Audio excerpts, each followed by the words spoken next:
Mission भुलाइल, छूट गईल धभाइल मंगल चांद के मिशन भुलाइल।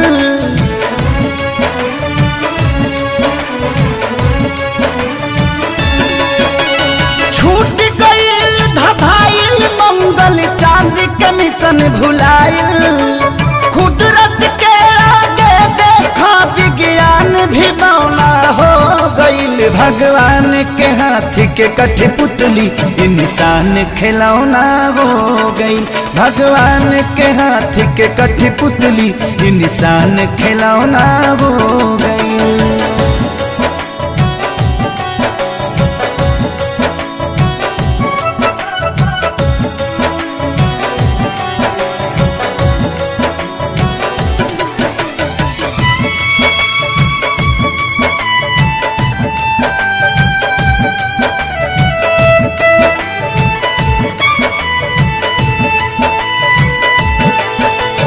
सब कर धन के ऐठल घर में बैठल बैठल मेट गईल।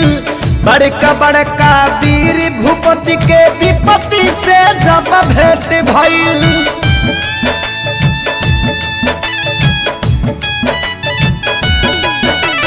सब कर धन के ऐठल घर में बैठल बैठल मेट गईल।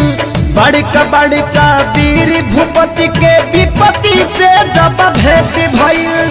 त्राजिमाम जगत में भइल जब काम घिनौना हो गईल। भगवान के हाथ के कठपुतली इंसान खिलौना हो गई। भगवान के हाथ के कठपुतली इंसान खिलौना हो गई।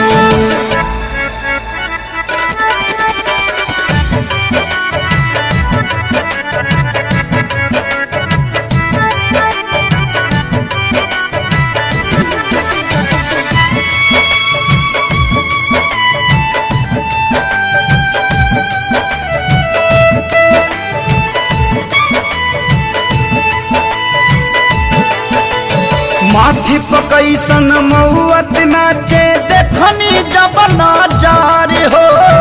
अपनों से मिले जुले में लागता अब डर हो।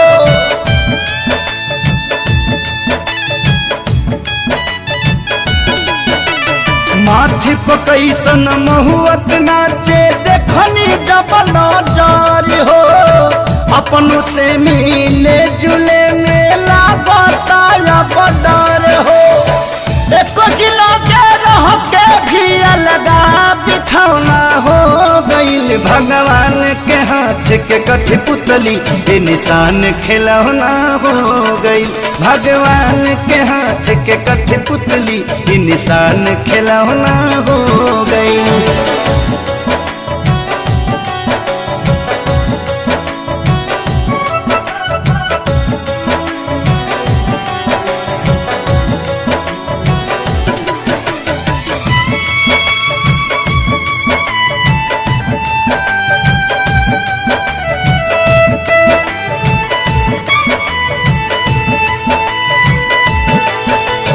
राजा के हथवा जोड़त देखनी प्रजा से करत गोहार हो। इहे देखी जिंदगी के लागल का बाकी मत हमार हो।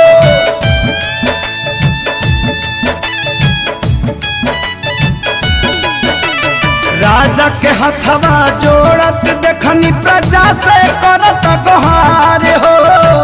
इहे देखी जिंदगी के लागल का बाकी मत हमारे हो। हलचल खेसारी धनंजय पभारी एगो किरौना हो गईल। भगवान के हाथ के कठपुतली इंसान खिलौना हो गईल। भगवान के हाथ के कठपुतली इंसान खिलौना हो गईल।